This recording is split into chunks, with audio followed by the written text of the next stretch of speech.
Hey everyone, it's Dylan Teggart. I'm here with another 360 Insights HR Tech Chat podcast, this time brought to you by Unit4. Today I'm speaking with Heike Wiesner and Alastair Pride. Both are members of the Unit4 team based in the UK. A little bit about Unit4 before we start. They're based in Utrecht, Netherlands, with a strong presence in Europe and North America, focusing on industries like education, public sector, nonprofits, and professional services, and specializing in enterprise software solutions or enterprise resource planning, ERP, and related business applications. And we'll be talking a little bit about today about modern payroll, about Unit4, and about the trends they're seeing. Thank you both for joining me. Thank you, Dylan. Nice to speak to you. Yeah, likewise. So tell me a bit about yourselves in Unit4. What did I miss in that intro there? Hey.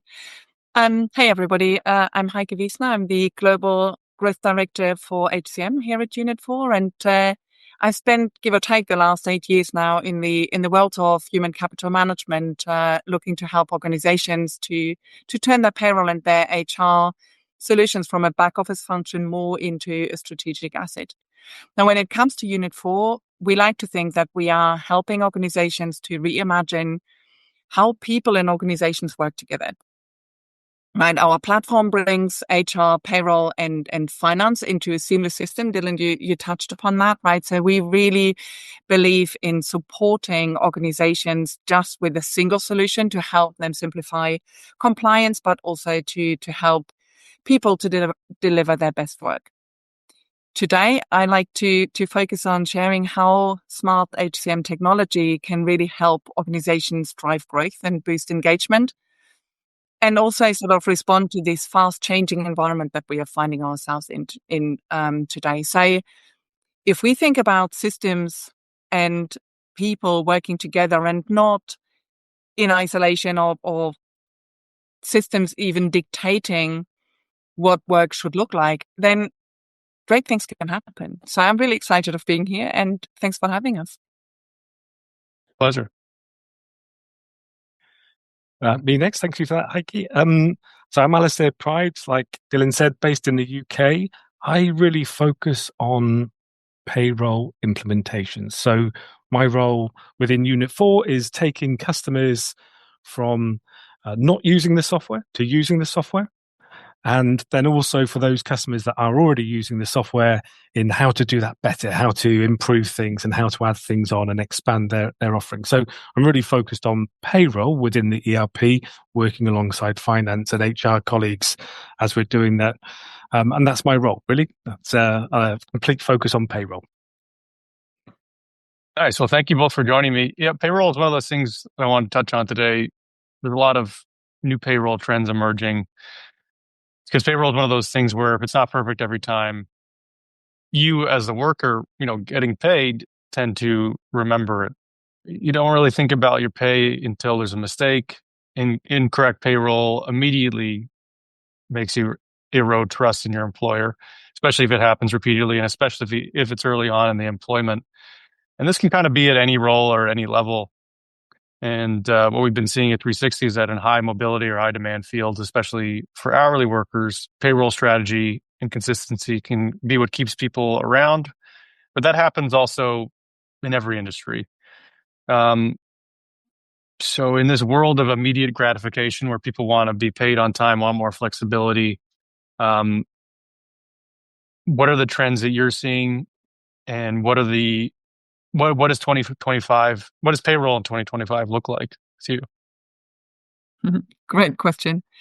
I think needless to say that everybody is kind of started to move their payroll operation into the cloud, right? We spent years of having legacy systems, of having integration, high cost, data synchronization issues. I think a lot of organizations have held fast in the past to kind of really not disrupt, right? Like you said, sort of it always feels like, oh I'm touching payroll, but how can I secure the pay run afterwards? But I think what we are seeing more so in our mid-market base now is that payroll is really having the power to substantiate and to underpin sort of some of the strategic business decisions. Like whether or not this is to look at how do I deploy my workforce? Where is the cost sitting? How can I take the administrative burden out of the equation?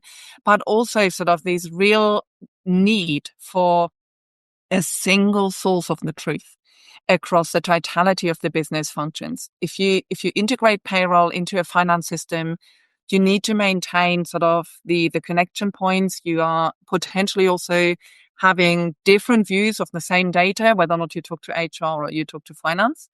So I think that's really the majority of what we have been seeing over the past few years.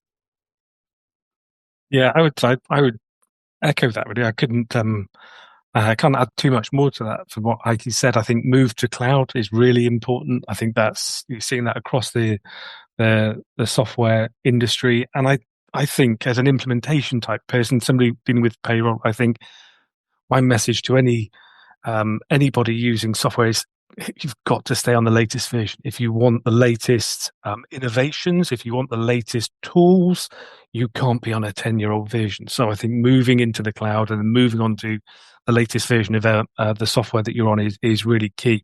And that's not really a payroll point. That's a general point about system maintenance.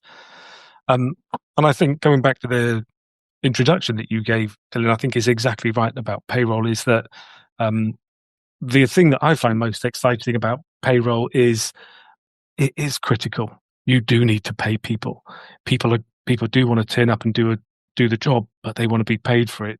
And for me, that makes it more exciting, more nerve-wracking at times as well, because when you're in a go live and customers are about to use that software, then you've got to get it right. There's almost a zero tolerance within payroll with the software. But I think with something like Unit4 payroll, having that kind of robust reliable calculation engine is what you're trying to achieve, what you're trying to start using. So I think that's really, really key. That's kind of a fundamental point before you even get onto what you're seeing in the market and the future things you're seeing happening. Yeah, and I kind of wanted to dive into that a little bit. With all this we just talked about, how is Unit4 adjusting to it? What can you walk me through Unit4's payroll engine? Yeah, I'll take that one, Heike, if you're happy with that. But yeah, so I see our payroll engine. I kind of separate it into two different things, really. I separate it into core payroll and localized payroll, and they're two different things to me. Although there is obviously only one product, but I separate it into those two things. So what do I mean by core payroll? For me, that is the very heart of the Unit4 payroll software. Because if you boil payroll down and you really analyze what it is, you have lots of data incoming, whether it's from employees, HR, finance, governments, all of that. You have the data incoming. If you look at the outputs, you have data going out in reports or maybe being interfaced to external bodies, a lot of the compliance information. So if you then come into the center and say, what's at the heart of everything you're doing here is calculations, it's robust data storage in a really highly organized structure. And when I say core payroll, in my mind, I'm thinking about that heart. And at the heart of the Unit4 payroll engine is this really powerful calculation engine and really structured and robust storage of data. And you've got to have that right to be able to allow the data to flow in a structured way and also the data to flow out in the organized, structured, compliant way that you want it to do. You need to have that heart in place. And so when I talk about core payroll, I think that's at the very heart of the Unit4 system. But then localized payroll, when I say we have a localized payroll, what I mean by that is Unit4 localizes payroll in certain jurisdictions. So specifically, we look at Sweden, Norway, the UK, and North America. And in those countries, we have add-ons to that core payroll software, which is add-ons which keep it compliant with payroll in those countries. So specifically tax. And then Unit4 will commit to keeping that up to date. That's the localized payroll. Really simply, obviously, there's lots more processes and other things that people can use in those countries to do the job easily. That's the point of payroll. But I think those two things coming together within the Unit4 system make up really the beating heart of our payroll software. This really powerful calculation engine, really strong and robust data storage, and that's key to everything. That's real cool, Alastair. I'm wondering, whether or not you can kind of maybe look a little bit also into sort of this connection between the payroll data and how they then kind of flow back into our world of finance and how they connect back to the general ledger to kind of try and give a little bit more insight to our listeners to what that looks like.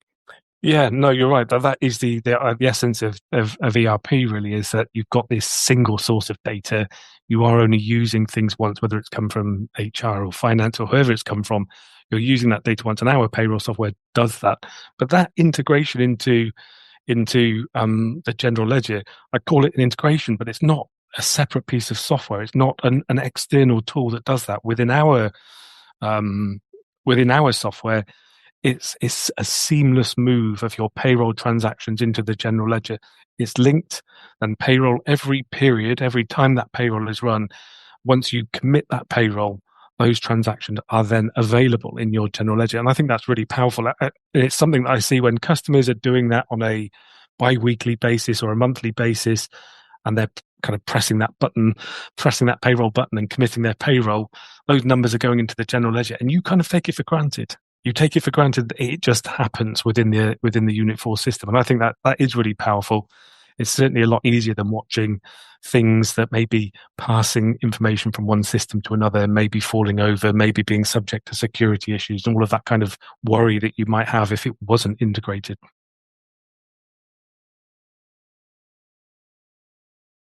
Yeah, that makes a lot of sense. And is that where you see the future of payroll solutions going? And where do you see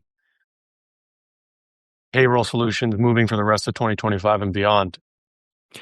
Well, let me start off on that, and then I'll hand over to you, Heike, because I know that you can probably explain some of this a lot better than me. But one of the things, obviously, everybody's talking about and everybody's looking at is artificial intelligence. And for me, in a payroll person, I'm doing day-to-day payroll with customers, and for me, I think I don't even know what that means to me.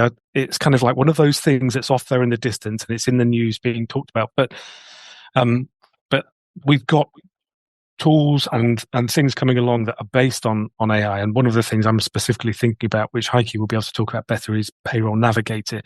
But before she talks about that, I think one of the key points that comes back to what I was just saying is that for AI to be really effective, those things that I mentioned, that highly structured, organized data and those processes in one place, you need that in place.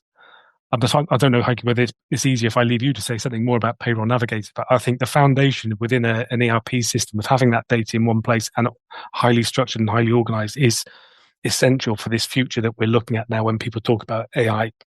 No, absolutely, Alastair. And I think you're right. Applying AI on a non-existing or fragmented baseline is always going to give you a similar result back, right? So that it's never going to be 100% accurate. I think for us, and when it comes to Payroll Navigator, you touched on it, we are super excited about Payroll Navigator. So let me try and unravel a little bit to how it came about and what we were thinking and what sent us onto this journey, if you like, right? So if we look and take a step back into sort of normal payroll operations, we are sort of sitting there and saying payroll has always been seen as a back office function, right? It needed to be right, it needed to be accurate, but the reality of the situation that we've seen is that about 65% of payroll teams and processes often are still manual. They've got some level of intervention, they've got,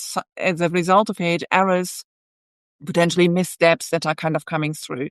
So when we kind of looked into what could this future look like, could we actually build a solution that we could give to somebody who may have transacted payroll in the past, but really hasn't got a great deal of insight, and it's certainly not familiar with all of the steps of the process. So we kind of imagined it from the point of view that we say it's a dashboard, right? And it's laying the foundation to kind of really putting all of the workflows into a super seamless kind of flow, and it's taking the users through.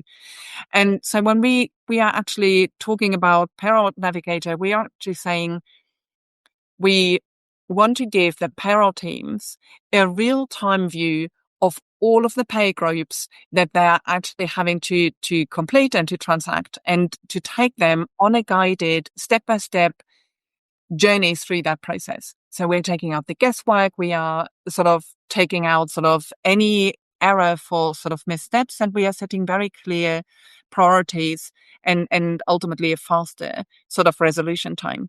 So when we think about that, and you were to imagine that you've got a dashboard with all of your pay groups present, what we are then able to do is to show you which input factors that, Alastair, you were talking about earlier, have been missed. Right. So we can actually sit there and think, oh, there is a timesheet missing for Heike, or there is a tax code missing for Alastair. And with that information, that warning, that, if you like, response from the system coming back, the admin is able to literally log right into that particular kind of issue that has been identified, get transported into the back office and the back end of the payroll solution, fix it, and rerun payroll, and that issue will disappear, provided, of course, they've put the right data in, right? But that being said, so we are hugely, hugely excited about the level of automation, the level of guidance that we can bring. And I think excitingly also, we are in a place that our customers will be able to, let's just imagine that I've run the payroll or I've partially completed it, and heaven forbid I'm sick tomorrow. For somebody else to kind of retrace my steps is quite hard. They don't have to in Payroll Navigator, because that dashboard, that view of where the last person is left off, is fundamentally there for me to pick up. So I knew you'd explain it better than me. I'm not sure I did, but I try.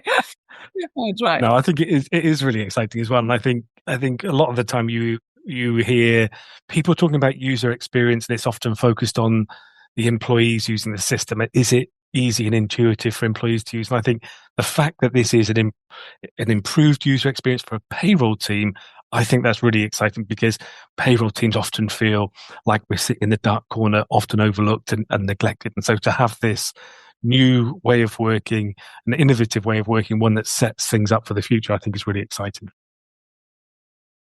Yeah, absolutely. As you both mentioned, it's things are changing with payroll.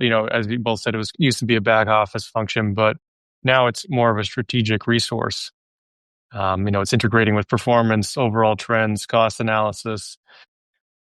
Because, like, as I was saying earlier, it can sometimes be a make or break situation. You don't want to lose that trust on something that could be so easily avoided if you have the right systems in place. And also, you don't want to create more work. And I think, what you mentioned with Payroll Navigator is really cool, where, the day ends, maybe you're sick the next day, someone's got to pick up the slack, but people still got to get paid at the end of the day because Friday's coming up. And if payroll's late, no one really cares the reason. They just want to know why it's late and why they can't, have a good weekend anymore. From the trends I look at my practice, the tie into payroll, employee experience is a big one. Optimization of, tied into that experience, and HR technology addressing all those. So how do you feel? You mentioned how Unit4 is reacting to this, but how do you feel the market in general is reacting to this? Where are people positioning themselves? And, when it comes to aligning payroll and HR strategies, what are the tip of the spear, movements that people are going for? And what are you seeing that Unit4 is doing? I think it's a combination. Sort of, we touched a little bit upon the integration of systems, or better still, a native connection between different systems. We are seeing increasingly that our customers are coming to market with a much broader need to address their technology stack than they have ever before. Right. So we have, the last couple of years at Unit4, we've really focused to determine what is the right journey to the cloud. I think everybody knows we need to move. Everybody knows what the pressure looks like. Everybody is aware of the hybrid environment, of the economic pressures that are hitting our way.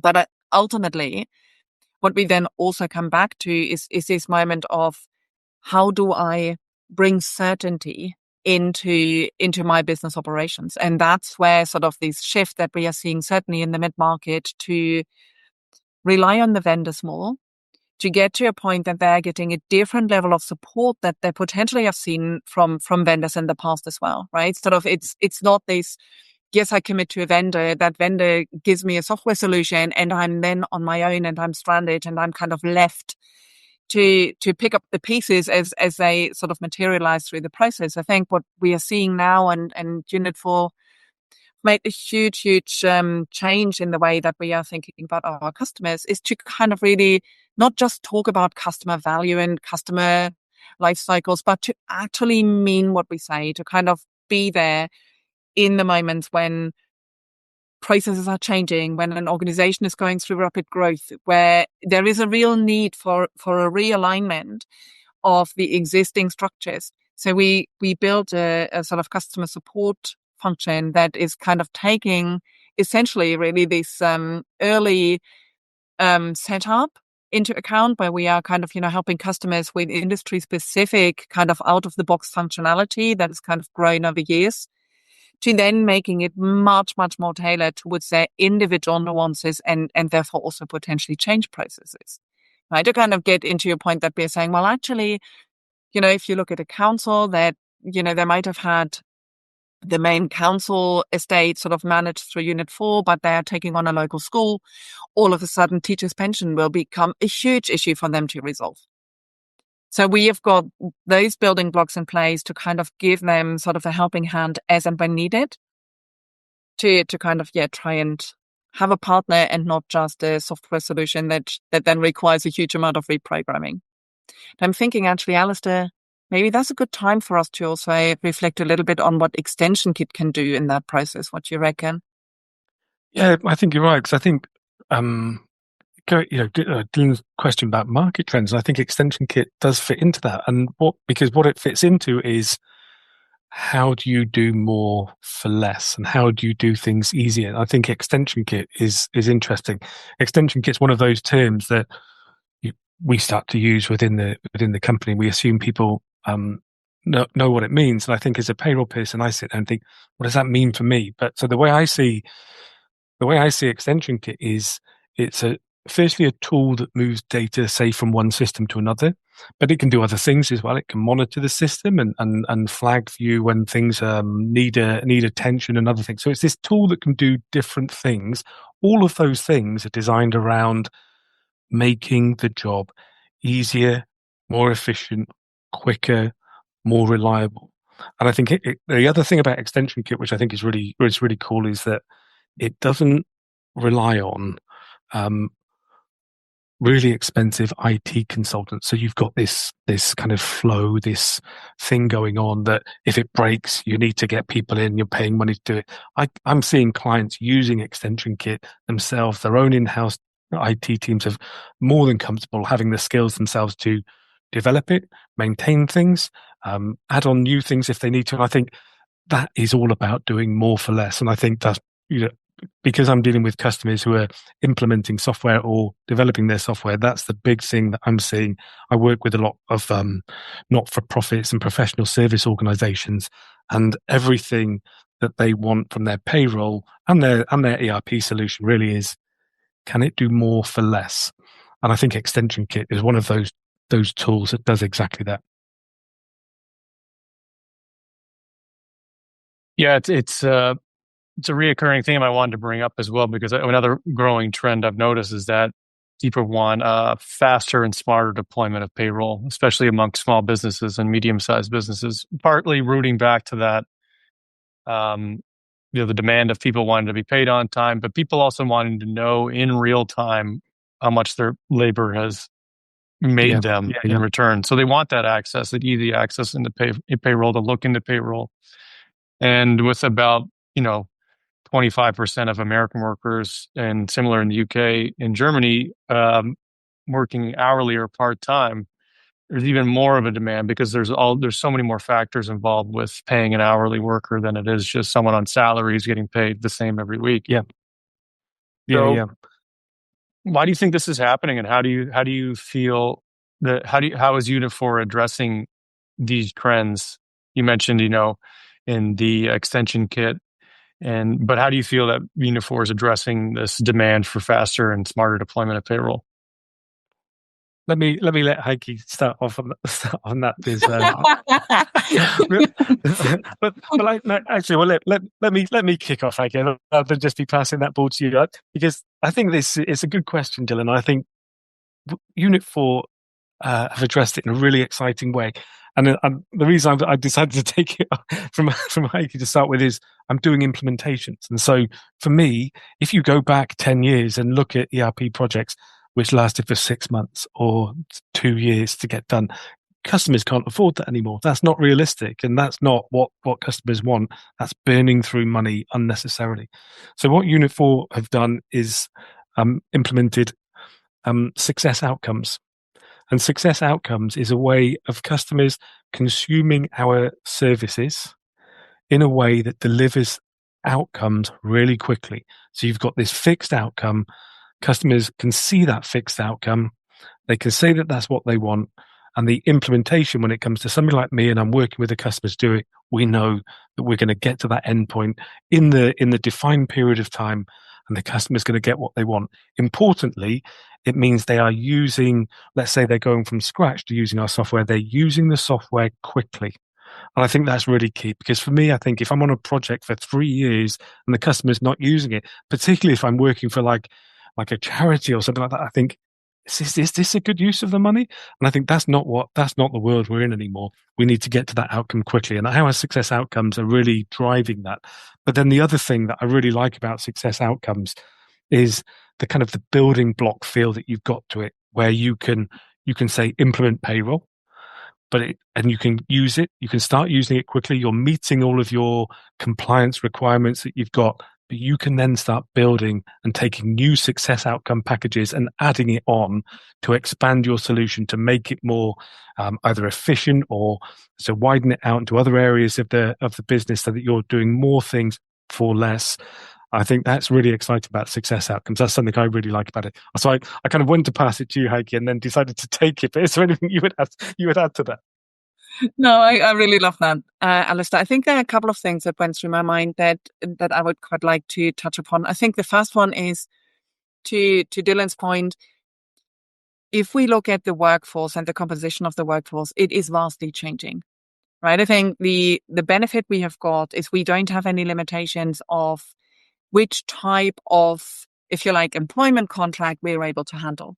Whether or not this is a question mark over, is it a volunteer that is sitting sort of on the not-for-profit side, we are able to kind of bring sort of the specificities into our payroll that are relevant. We can do exactly the same with a consultant if you were to think about the not-for-profit side. And I think ultimately, as the workforce evolves, I've said quite a number of years ago, I feel like even in my lifetime, and yes, admittingly, I'm getting towards the end of my career, but nonetheless, right, in the last 10 years or so, I'm sure I'm still going to get to work for multiple companies at the same time. I think these real transient workforce, these kind of skill-related deployment, we are still thinking very much in this homogeneous kind of work environment, right? Where we say, hey, it's one company, I've got a particular kind of job role, I would like to get paid for that job role. And yes, we can take the nuances into account of that job role in isolation. Like I was giving that example earlier, but I genuinely believe the level of flexibility needs to increase and the capabilities of the solutions need to increase. And this is a really good sort of situation if I reflect on where Unit4 started, also, talking about AI and streamlining sort of, if you like, some of the deployment, and not just the deployment, but the day-to-day activities that go in line with payroll. Right, we are looking to bring a different and increased level of insight into the world of payroll, right? To looking into how can we streamline, if you like, the processes, but also what does anomaly detection look like, right? How can we proactively identify any irregularities that are there in the payroll itself, and make sure that we are actually seeing and detecting these patterns before they actually start to get to become a problem, if you like, or materialize themselves in an error, or worse still, a payment that we then need to claw back at some point in the future. So I think there's a real mixture in the depth of what we can bring, right? From, like I said, the difference in regards to contracts, but more importantly, also how do we help organizations to identify those patterns to stop falling into the same trap over and over again. Yeah, I feel like that's a really great place to kind of leave it off as we wrap up this podcast. It's been a great conversation with you both. And I think two things that really stuck with me is, you both said these at different times in different ways, but is how do you bring certainty into your payroll organization, and how do you do more for less? As payroll seems to be going into the cloud, and it's letting people pick up the work instead of it being a single source of ownership. It's now, much easier for a team to do it and seamlessly spread that work out throughout an organization while attaching it to the general ledger, and relying on AI. So it's just making the ease of use for payroll and the barrier for entry for it a lot less was, I feel like, a big takeaway for me today. And I want to thank you both for joining me. And it's been a great talk. And I just wanted to ask, where can people reach out to you if they have any questions? Yeah, sure. Our website, check out unit4.com. You'll find a good overview. We are looking forward to kind of sharing more insight in regards to Payroll Navigator. So do stay tuned. We are planning on launching in the autumn. So this is really imminent. But also you can find me on LinkedIn, right? Look up Heike Wiesner and Unit4, and you should get right to me. So yeah, please reach out. I'll be delighted to kind of have a conversation. Alastair?